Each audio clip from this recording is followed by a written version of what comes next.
Eu sou Selmo de Freitas, trabalhador do Centro Espírita Jerônimo Ribeiro, em Cachoeiro Itapemirim, Espírito Santo. Sejam muito bem-vindos. E hoje nós vamos refletir sobre a sexta lição de Stetta, presente no livro A Arte no Espiritismo, de Leon Denis. O Stetta é o espírito que, por meio das suas lições, nos convida a compreender a arte em sua verdadeira missão espiritual. Ele nos mostra que toda forma de expressão artística, quando inspirada pelo alto, é um reflexo da beleza divina e um caminho de progresso para a humanidade. Nas lições anteriores, o Stetta já nos mostrou que a arte é um instrumento de elevação espiritual, falando sobre sua missão, a inspiração, a música, a escultura e a poesia. Agora, nesta sexta lição, o foco está na pintura, abordando a diferença entre ela e a arquitetura, a inspiração na arte da pintura, a formação das cores e a duração das criações artísticas no espaço, ou seja, no plano espiritual. É esse o caminho que vamos percorrer hoje. Vamos começar abordando as diferenças entre arquitetura e pintura. No livro A Arte no Espiritismo, nós temos um trecho que diz assim: a arquitetura impressiona os sentidos. A pintura impressiona mais o espírito do que os sentidos. Podemos entender, ao refletir sobre essa frase, que o Stetta nos apresenta a arquitetura como uma arte que atua primeiro pela impressão sensorial. A grandiosidade de uma catedral, a harmonia de um templo, a proporção de colunas ou arcos. Esses elementos provocam admiração nos olhos e no corpo, pela escala, pelo espaço e pela forma. Já a pintura, embora também atinja os sentidos, principalmente a visão, tem sua força não apenas no ver, mas no sentir interiormente. Uma cena pintada desperta emoções, ideias, memórias, inspirações espirituais. Ela toca a alma mais do que simplesmente impressiona os olhos. A cor, a luz, a expressão de um rosto, o simbolismo de uma cena, tudo isso fala diretamente ao espírito, conduzindo a reflexões íntimas e a vibrações morais ou espirituais.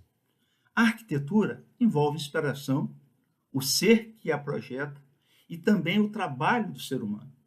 Na pintura, as impressões transmitidas ao cérebro pela receptividade das imagens são fixadas sobre uma superfície qualquer.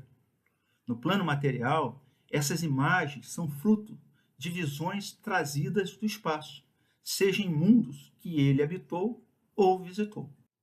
Vamos falar agora sobre a formação das cores.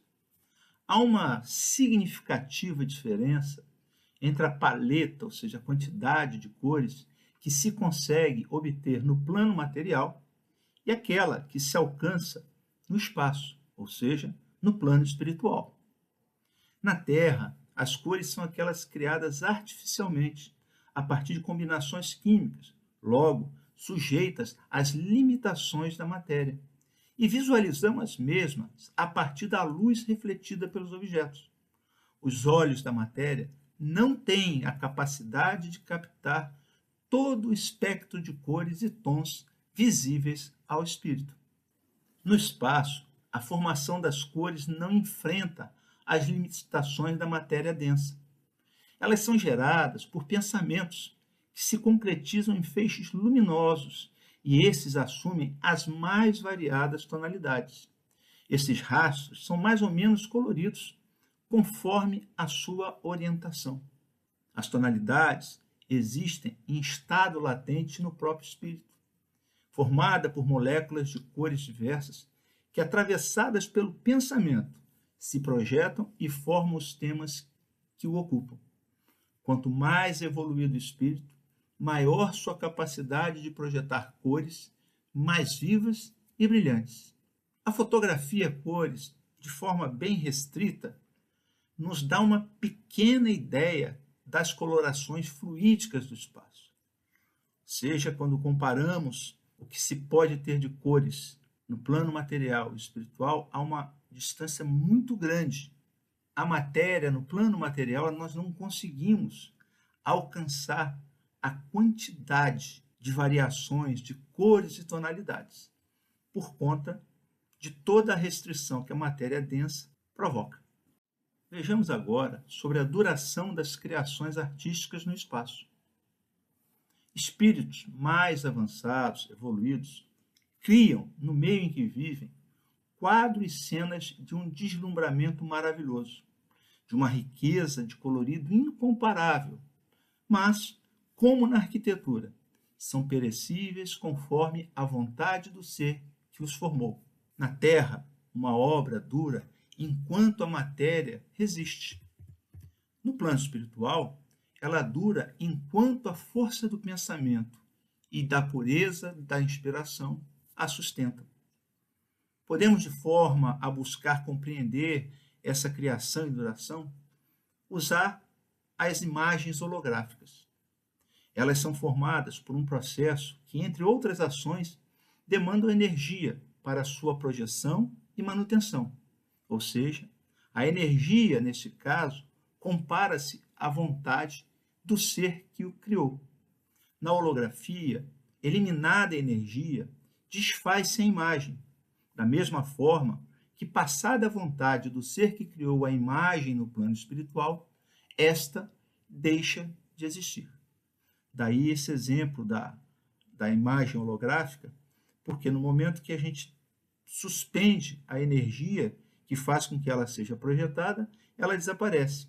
E essa energia, quando a gente leva para o plano espiritual, seria o pensamento. Ou seja, quando o pensamento, quando a força de vontade daquele espírito que criou aquela imagem passa, ele muda de atenção, muda de foco, aquela imagem se desfaz. Há regiões, entretanto, onde a vida é puramente espiritual, frequentada apenas por espíritos muito elevados, em que seja em arquitetura, seja em pintura, as cenas e os monumentos subsistem após a reencarnação de seus autores. Ou seja, são ambientes muito especiais, formados por uma atmosfera, uma psicosfera, uma energia muito boa, muito pura, a partir, dos espíritos que ali frequentam. Então, nesse ambiente especial, mesmo quando há o afastamento do autor daquela cena ou daquele monumento, esses trabalhos persistem. E lá, muitas vezes, é que se buscam inspirações, ideias que acabam sendo retratadas em outros mundos, inclusive no nosso plano material. Resumindo o que vimos até agora, até como uma forma de concluir, nós podemos avaliar que a sexta lição do Esteta nos mostra que a arte não é apenas uma criação humana passageira, mas uma expressão divina da alma em busca do belo e do bem. A arquitetura impressiona e educa os sentidos, harmonia e grandeza. A pintura toca mais profundamente o espírito, despertando sentimentos, memórias e inspirações que transcendem o olhar. No plano espiritual, a arte se torna ainda mais sublime. O pensamento criador plasma formas e cores em matéria fluídica, que em mundos onde a vida é puramente espiritual e frequentado por espíritos muito elevados, permanecem como patrimônio coletivo, mesmo após a reencarnação dos artistas criadores, servindo de fonte de inspirações elevadas, impregnando-se de radiações que têm um caráter realmente divino. Essas obras não são apenas ornamentos, mas fontes de luz e radiação divina, onde espíritos se inspiram e se iniciam no culto do belo e do bem. Esperamos que tenha sido útil essa rápida apresentação sobre a sexta lição do Esteta e que nós continuemos o estudo do nosso livro A Arte no Espiritismo, de Leon Denis. Um abraço.